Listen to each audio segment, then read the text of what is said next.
My name is Maya Parker, and this is Momentous Insights.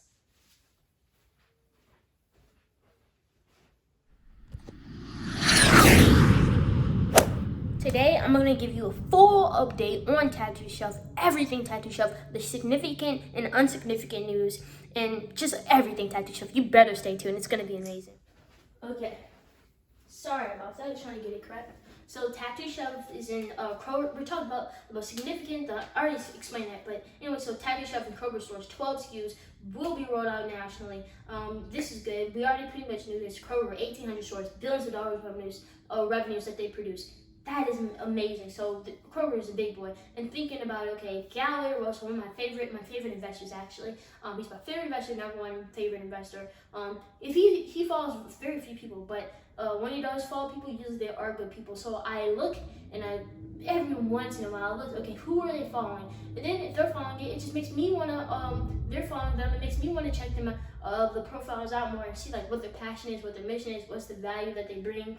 And so, yeah, it's the same thing with Kroger in my opinion, okay? Now you're in Kroger, now all the other boys, the big boys or the smaller boys, don't want to get eaten up, and so they're gonna want your products because you're moving, I can't say that right, moving stuff, and so they want you, and they want you in their stores, which just leaves, think about profit per X figure, revenue per X figure. You're growing more stores, you're growing more points of distribution. If you're looking at those figures, I guess, whatever.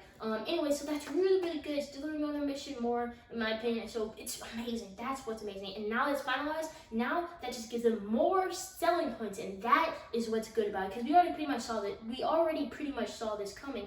I tell you guys, subscribe to Financially Fit channel. He's always timely on the news and reports it really quickly, and he reports it, and he's very insightful about it. And he also reviews the competitors' products and Tattoo Shelf's products. I've only tasted over 8 and 4 of Tattoo Shelf's different SKUs. He's done probably like way more than me. So anyways, that's not the news. Kroger's not the news. The news is now they have another outcome that they can sell, or I guess, another selling point, honestly. That's one of the significant points. The second significant point is that the stock was down on this day. It shows how there's a company behind every stock.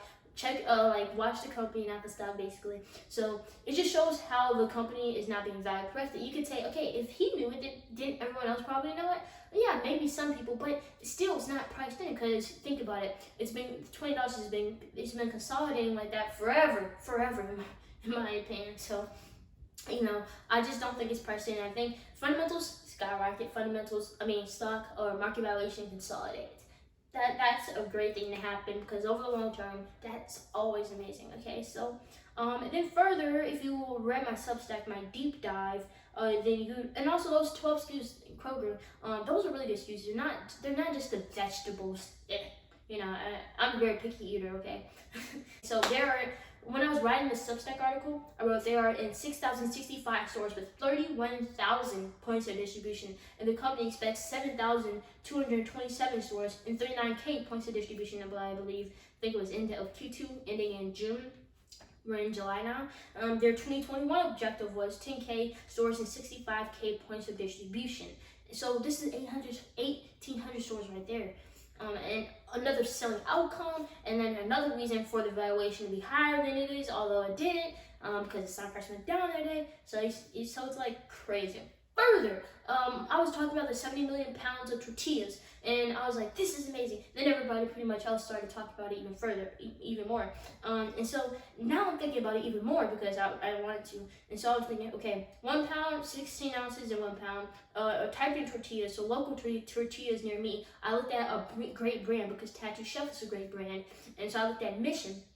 They have 4.9 ratings with 305 ratings at Walmart, so that's really good. Then they have 17.5 ounces of, I believe, tortillas or whatever in there, and that sells for $2.28. So about 13 cents an ounce is what it says, in the parentheses. So I'm thinking Tattoo Shelf, you can definitely see potentially, I believe, $200 million revenues when you actually do the math. And so, yeah, you can see hundreds of million dollars in revenues. Then I'm thinking, okay, what is the trend that this company always does? They always stand that. They always beat their own estimations. And think about it. What is something that is undervalued? Something that is valued incorrectly at that specific time.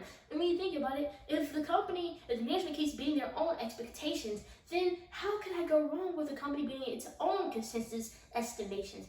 and outside returns were from a lot of times correct, non-consensus views. Then further, like I said, like they always sandbag, they always beat estimates. So when I'm thinking about this, I'm thinking maybe they already have this in the bag again.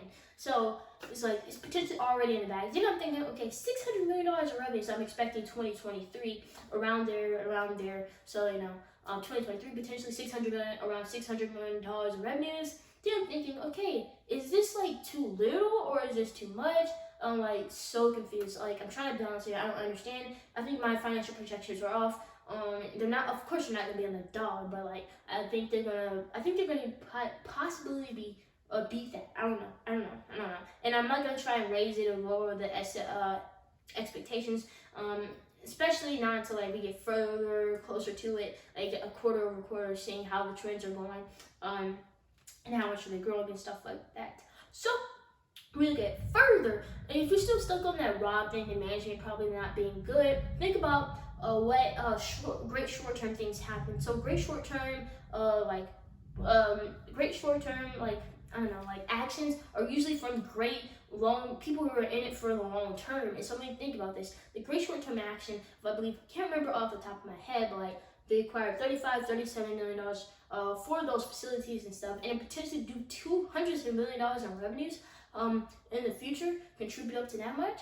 That is amazing. And then we think about, okay, long term, 10% probably profit margins, just sandbagging it a little bit, in my opinion. So long term, like I'm saying, more than 5 years, 6, 7, 8 or so years, 10% plus profit margins for sure. Then we're gonna see $20 million or so in profits. And we think about that, and that's like again and again and again. So payback time.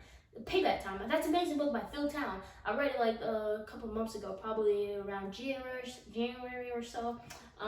Anyways, payback time. He said in the book, I believe, 6 to 8 years is a really good payback time. That's really good. It's tremendous. It's outstanding. It's amazing. And he said that anything below 10 years is great as well. This is definitely a payback time of less than 10 years. So when we're thinking about this company, they were making great short-term decisions. Is probably mainly, and also their students like ownership, and it's like family business, Sarah and Sam Glady. It kind of, so think about it. They are in this for the long term, and it keeps leading to great short-term decisions, continuously beating your own estimates. And I don't know why the stock price isn't up. I'm so confused, honestly. I'm so confused. I don't know why it was down or program. Like, I just gave you all the significant points about this. It's like, bottom line, Tattoo Shop should be up. And am I frustrated? No, it gives me a better buying opportunity. I have $130, $150 there. And I'm thinking, okay, should I buy? I was going to buy some books with it, Jim Collins books. The B 2.0, I've read the Good to Great book, amazing book. I was going to buy Simon Sinek books, I believe, Start to Why or something like that. And I'm now thinking, should I buy the products? I think I want to buy the products, like those pizzas. And people keep saying, I heard 2 people say the SKUs are getting better and better. So that's good to hear. Then also I tried 4 of the SKUs one time when I was walking in Costco, and I was looking at the acai bowls or whatever. I saw a family of 5, and I overheard them talking about it. And then I was like, do you like these? Something like that. They talked a little bit, whatever. And then later they were like, as they were walking off, they're like, I definitely recommend you try it. So it's like amazing. It's like I love to hear that as a shareholder. I played it off. I didn't really smile. I was trying to be like continue whatever, but I'm excited. So I want to try the newer SKUs because people say their newer SKUs are tasting better and better. I've also heard that the mac and cheese bowl, they've added more cheese to it. That is always good. And when I'm out, like for example, we always go to Panera Bread pretty much after any team sport that I'm playing. Well, a lot of people like to go to Panera Bread, so we go to Panera Bread. Everyone's buying mac and cheese. Mac and cheese popular, and Tattoo Chef has one of the best mac and cheese SKUs out there right now. Frozen foods, of course. So I'm thinking, should I buy their products? It's a very hard decision. Very hard decision. Should I buy the products? Should I buy their stock? I have no idea. Please help me, comment down below. Anyways, that's it.